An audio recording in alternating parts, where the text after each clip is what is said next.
In their meeting at the White House this week, President Obama told Prime Minister Netanyahu that his commitment to blocking Iran from atomic weapons is absolute.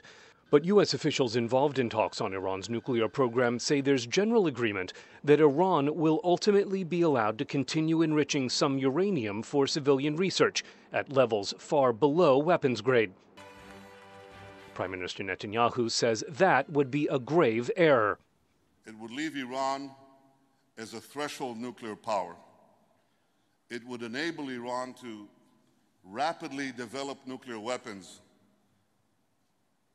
at a time when the world's attention is focused elsewhere.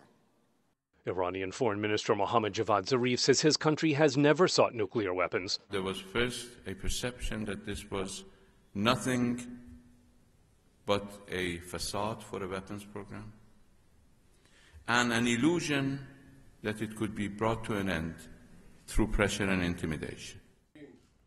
With Israeli defense officials vowing to intercept any possible threat on any day in any place, former U.S. Ambassador Adam Arely says Washington's promises on Iran only go so far.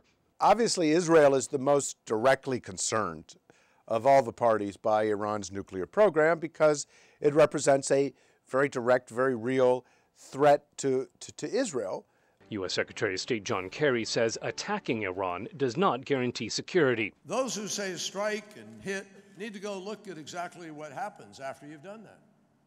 Whether that permanently eliminates the program or opens up all kinds of other possibilities, including Iran leaving the Nuclear Proliferation Treaty, not even allowing IAEA inspectors in, not living under any international regimen. It's part of Washington's new approach to Iran, says American University professor Hilary Mann Leverett.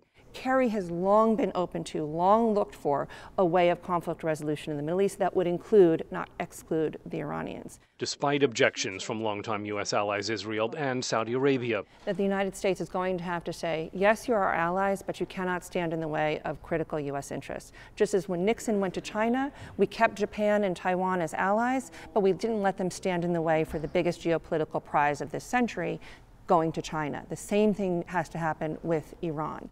Promising to lead the push for tougher action if Iranian nuclear talks fail, President Obama follows up his White House meeting with the Israeli leader with a trip to Riyadh later this month for talks with Saudi King Abdullah.